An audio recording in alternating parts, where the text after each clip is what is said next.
The morning at Chicago O'Hare International Airport was sharp with a biting chill, the kind that slipped past thick coats and lingered on skin. Inside Terminal 3, the world churned as it always did, business travelers clutching coffee, families herding children, announcements crackling overhead. Amidst the steady hum, at precisely 6:07 a.m., Sierra Langston entered the priority boarding lane for Flight 915 bound for San Francisco. She moved without urgency, without the performative rush so many wore like armor. Dressed in a black tailored blazer, dark jeans, and low-heeled boots, Sierra carried no designer logos, no expensive jewelry. Only a sleek leather case tucked under her arm and a slim laptop bag slung across her shoulder. Her presence was measured, composed, yet it unsettled those around her. Not because of arrogance, but because of the calm certainty she exuded, a certainty that some didn't expect from someone who looked like her. At the counter, a gate agent with a tight bun and an even tighter smile scanned Sierra's boarding pass. The agent's posture stiffened. "I'm sorry, ma'am. This lane is for first class and executive boarding only."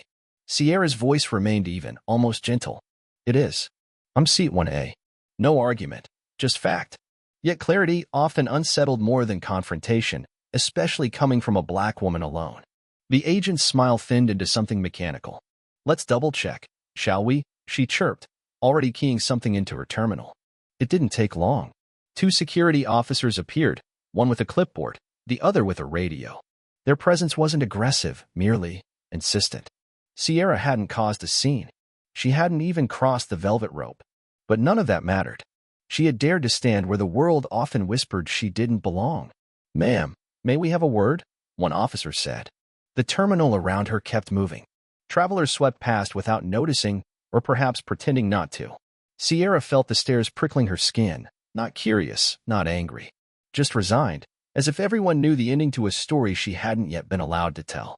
"Is there a problem with my ticket?" she asked, keeping her shoulders square, her voice neutral. "No, ma'am," the officer said.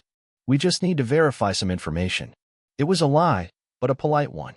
They led her aside, just far enough to remove her from view but close enough for the rumors to spread.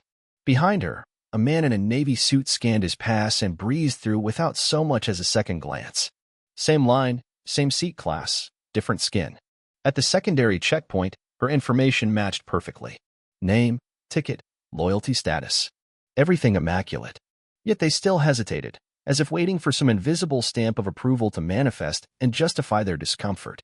Sierra said nothing. She knew silence was sometimes sharper than protest. Eventually, they waved her on without apology.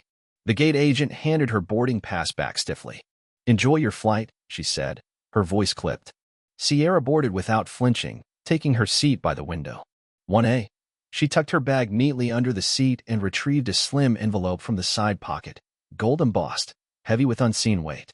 Her face betrayed nothing. She wasn't here for the amenities. Not for the mimosas or the warm towels. She was here for something much larger. Something already set in motion before she ever set foot in this terminal. The airline staff had questioned her presence. But what they didn't realize was they weren't evaluating her. She was evaluating them. 3 years earlier, Sierra had been appointed the sole executor of the Langston Heritage Trust, a $4.2 billion equity fund with direct ties to the pending merger of two major airlines, including the very one she was flying on. Her late grandmother, one of the first black women to serve on the board of a Fortune 100 logistics corporation, had entrusted her with more than wealth. She entrusted her with oversight. Today wasn't leisure. It was assessment. The plane had barely reached cruising altitude when the subtle coldness began. It wasn't loud or confrontational. It was quiet exclusion, the skipped water bottles, the missed smiles, the absence of service offered so naturally to others in first class. At first, Sierra watched without reacting.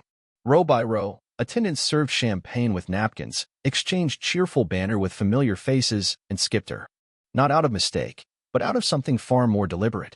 When she finally asked, quietly, for a glass of water, the flight attendant blinked as though surprised she could speak. 10 minutes later, the water still hadn't arrived.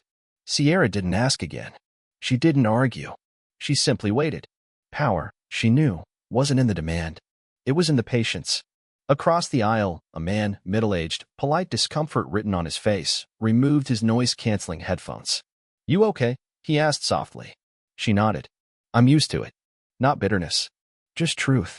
Halfway through the flight, A manager approached, clipboard in hand. "Could I verify your seat assignment again, ma'am?" Sierra offered her phone without hesitation. The boarding pass gleamed. 1A, Platinum Loyalty, Executive Authorization. The kind of credentials that should have ended the questions before they began. The manager nodded stiffly and retreated. But the damage was done. They hadn't needed to raise voices. The message had been clear from the start. You do not belong. Except they were wrong. Because Sierra wasn't just a passenger. She was a final deciding authority on the largest equity transaction the airline had ever attempted. And they had just failed her silent audit. When the plane landed, her phone buzzed. "Final authorization pending. Awaiting your directive." Sierra smiled faintly. She rose, collected her things, and exited the plane without a word. At baggage claim, a voice called over the loudspeaker.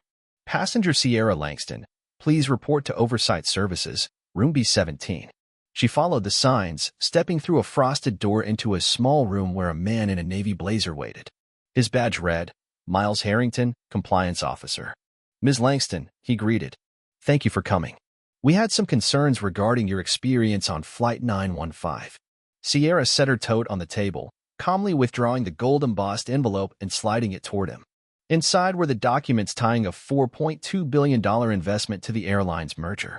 "I wasn't just a passenger," she said, her voice low and even. "I was an auditor." Miles' face drained of color. Sierra continued, "And what I witnessed wasn't service failure. It was systemic bias." She tapped her phone, pulling up synchronized footage, every missed service, every casual whisper logged by the flight crew about watching her, about moving her. "You didn't just disrespect a customer," she said. "You exposed a culture." Miles stammered something about needing to notify legal. "You'll need more than legal," Sierra said. "You'll need a new way forward." The message traveled faster than baggage on a carousel. Within hours, boardrooms buzzed from San Francisco to New York. Inside HavenJet's executive suites, the CEO, Mark Brighton, paled as he read the flagged alert. Stakeholder identity, Langston, Sierra. He knew the name.